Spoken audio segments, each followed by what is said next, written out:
This is the Gillette Labs with exfoliating bar. The bar and the handle removes unseen dirt and debris ahead of the blades for effortless shaving in one efficient stroke.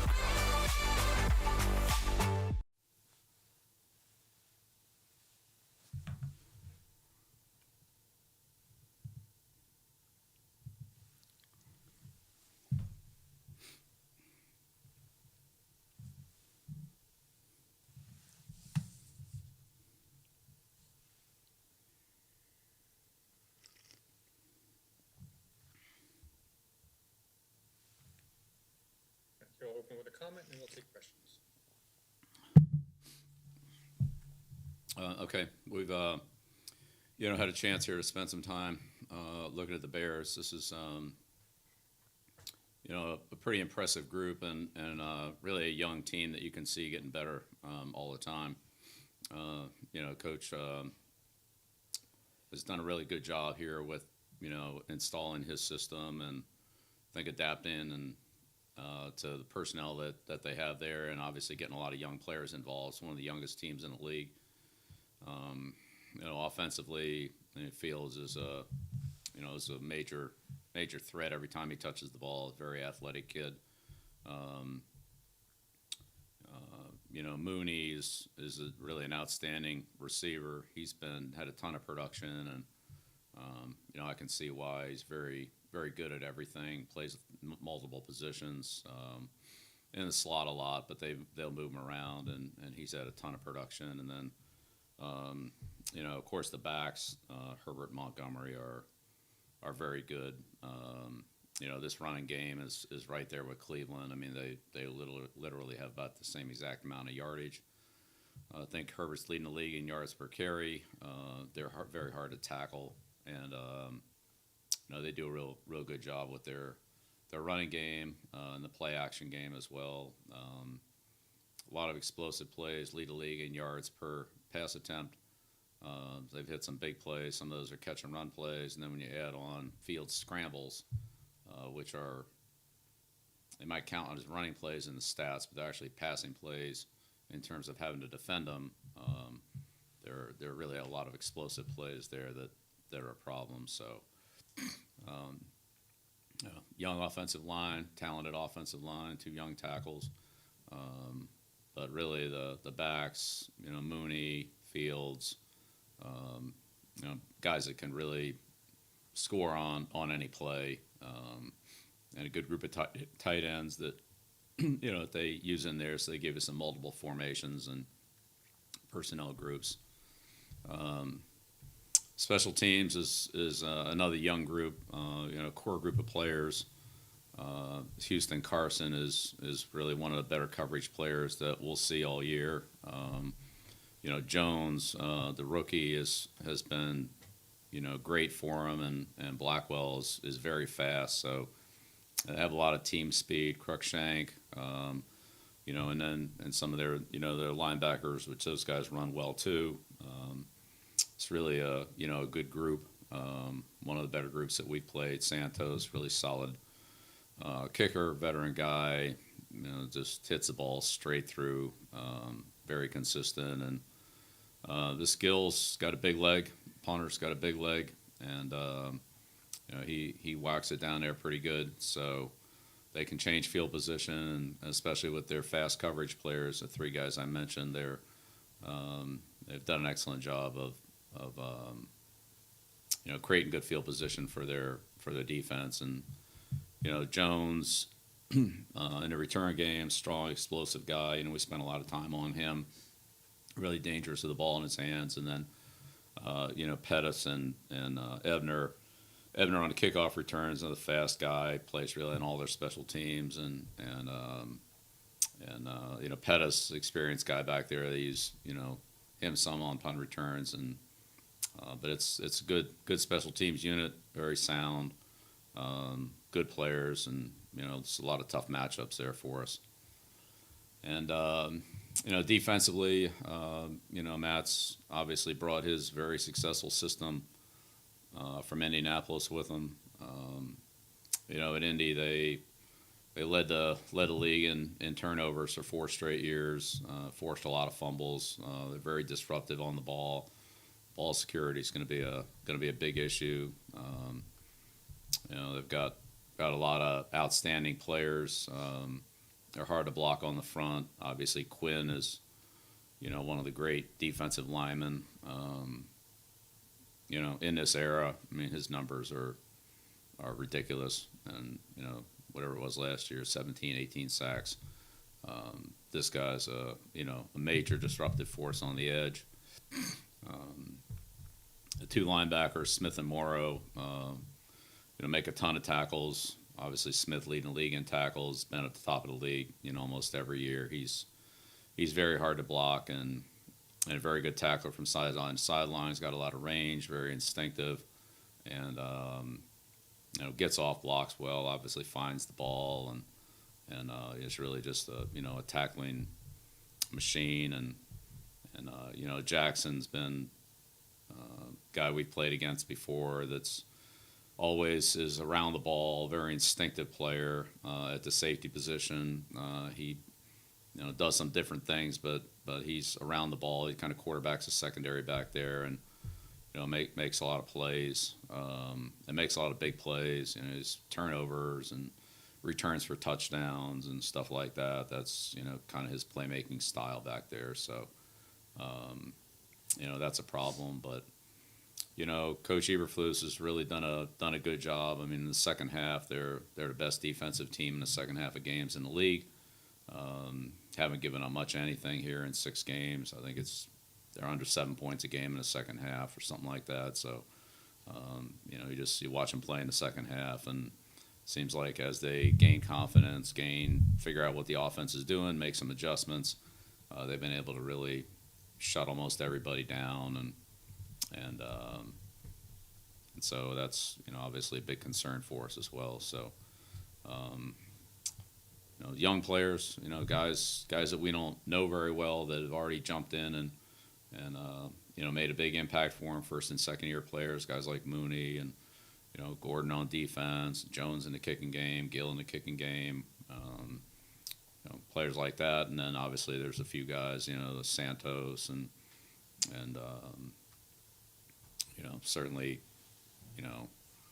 Quinn, guys like that have, Raekwon Smith that have been around for a while. They're good players as well. So, and have had good careers. So we'll again get to work on these guys from a schematic standpoint and get to know them from a personnel standpoint. But we got a lot of work to do, and they've had some time here and talked about some of the things that they're going to change or do differently or whatever. So we'll have to be prepared for maybe something that we haven't seen from them, whatever adjustments Coach Eberflus and his staff decide to make, and need a good week of preparation here, and be ready to go Monday night.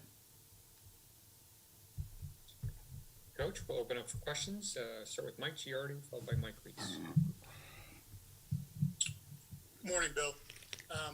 I was curious with regards to Mac's situation, how important is it that he's able to move well enough to protect himself in the pocket? And I guess knowing how guys like to or want to play and how he's been pushing to play, how do you have that conversation with him and trust that he's being completely honest with you that I'm good and I can move? Yeah, I have total trust in Mac and our conversations the last couple of years. But we'll see how it goes. I don't know. We're not practicing today. We're gonna, get a jump on the Bears on some meetings and film work and things like that, and then we'll practice tomorrow. So we'll give you the injury report tomorrow. Let you know how things are then. But really, there's nothing to talk about today. Thank you. You're welcome. Next question, Mike Reese, followed by Alan Siegel. Morning, Bill. On Tyquan Thornton, it's a 2-game sample here. Obviously, a long way to go. But from what you've seen, going back to the spring, how would you characterize what type of route runner he is?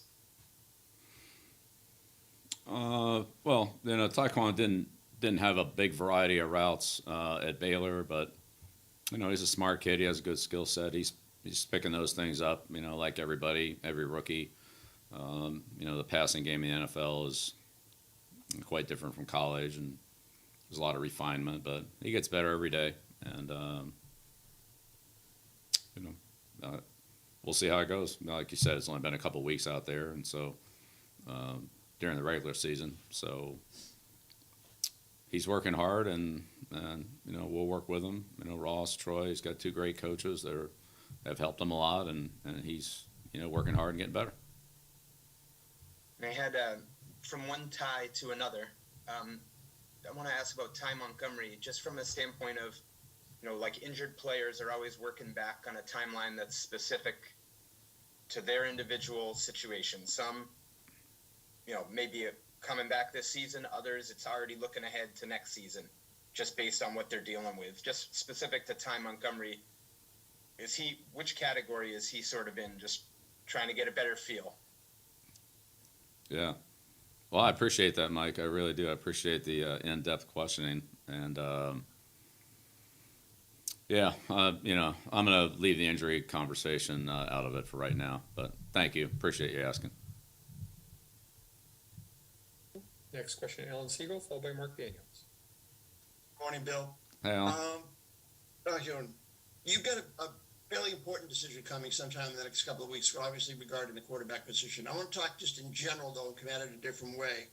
In general, when you have tough decisions that are ahead of you, what criteria do you use when you're thinking to yourself or talking to other coaches in terms of getting to that final answer, which is, of course, player that you decide to go with is the player that gives you the best chance to win?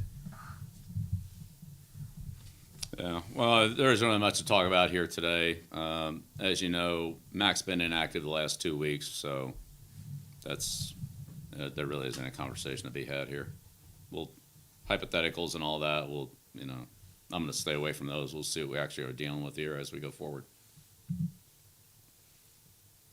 Next question, Mark Daniels, followed by Phil Perry. Hey, Bill, I wanted to ask you about Nikhil Harry. He's in Chicago now. When you think back to your time with him, what sticks out about Nikhil? And, you know, what do you expect from him if he plays on Monday? You know, big talented kid.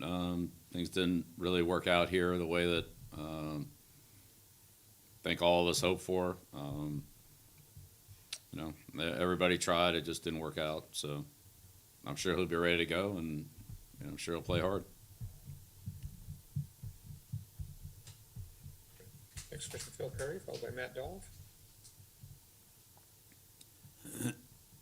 Hey, Bill, just curious about the process in a week like this where, you know, obviously Mac was questionable last week. There's some uncertainty maybe on whether or not he'll be available this week. But as a coaching staff, do you have to get two different plans ready, maybe, you know, as that quarterback situation is still unfolding here?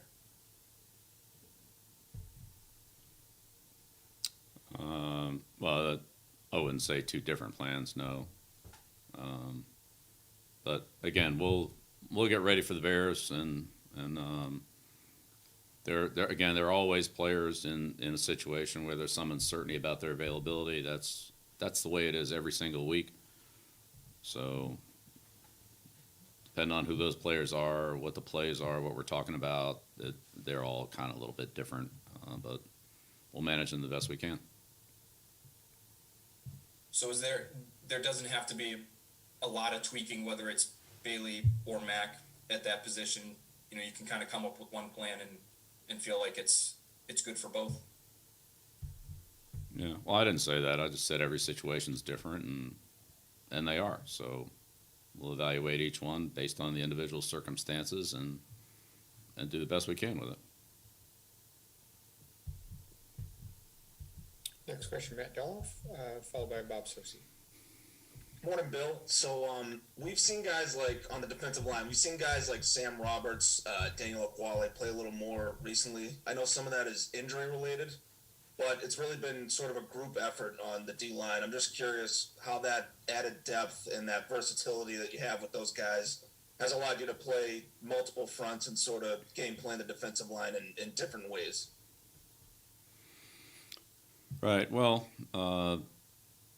as you mentioned, you know, with Lawrence Guy being out and inactive for multiple weeks. That's created opportunity, and Barmore missed some of the game last week, so that creates opportunity. And whoever those players are, in any situation like that, when opportunity is created there, have a chance to show where they're at and how they can help the team and what they can contribute. So some players have had that, some players haven't, depending on the position and the situation in front of them. And last week it was Kevin Harris and Pierre Strong at the running back spot. So as always, we evaluate everybody on what they do, and obviously the better they do, the more playing time they can earn.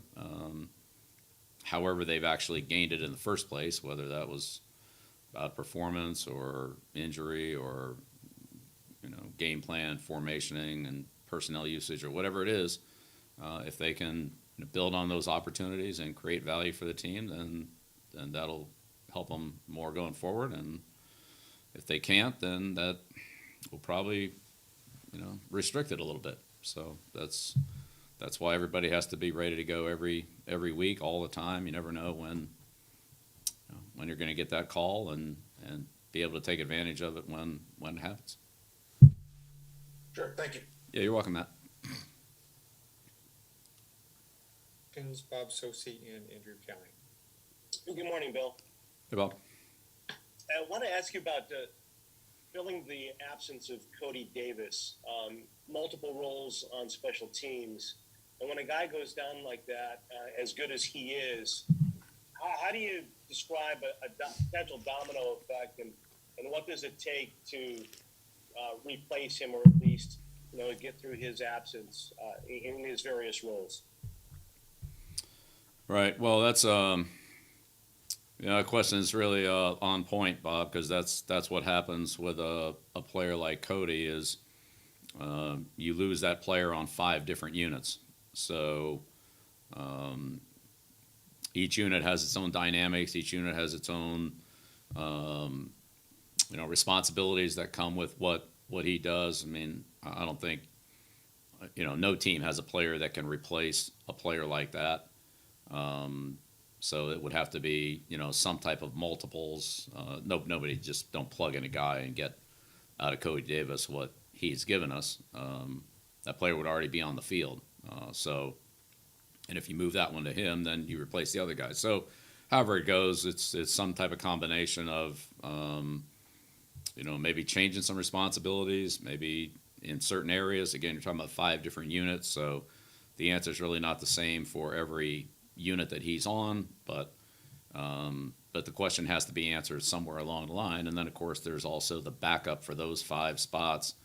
Once you identify who the person is that's going to replace Cody, then there's 5 people that have to replace him, or one person that has to replace him on 5 different units, however you want to look at it. But it's 5 replacements that you have to come up with, and that's part of the challenge of special teams, and certainly being a special teams coach is you have multiple units, a lot of moving parts. You can't back up. You have 66 spots on the 6 special team units, not counting the hands team and other situational plays like that. So forget about all those. But those 66 spots, you have to have 66 backups, and obviously you have to have multiple players backing up in some capacity, however you organize it. But that's what you deal with, and then when you lose, 1 or 2 players in a game or whenever it is, then it just becomes exponential. So, I know that Cam and Joe and I've spoken with them about it. We've talked about what some of our options are. I think some of that's also going to, be determined on how things play out this week. How much is too much for a player taking on some of that responsibility? Or can they handle more, or is it multiple players, and so forth and so on. So definitely a challenge, and definitely a player. Cody's to be a player that's really impossible to replace one for one. It's going to have to be some type of maneuvering and shuffling to be able to handle the responsibilities that he's done for us. So So we're working on that again. Every team has to deal with some element of this every year, every week. We'll see what we can come up with. And final question, Andrew Callahan. Good morning, Bill.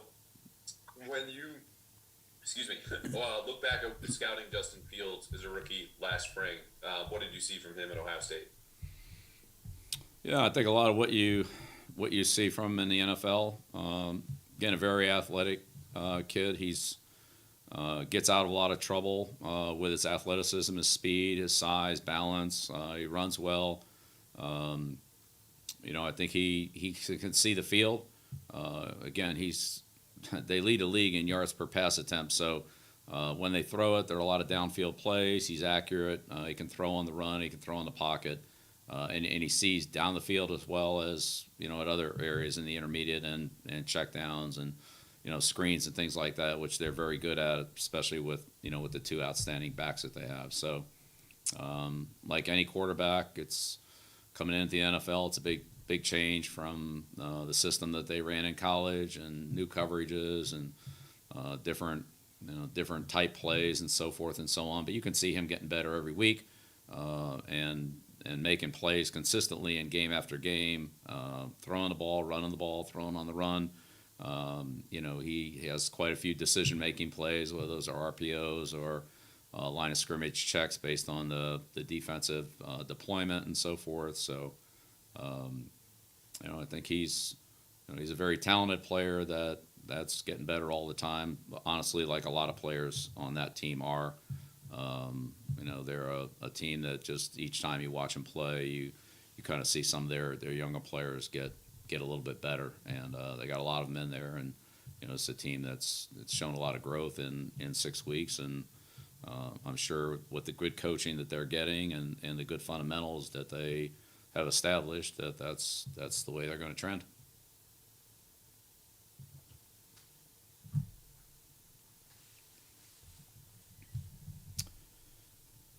All right. Thanks, everyone.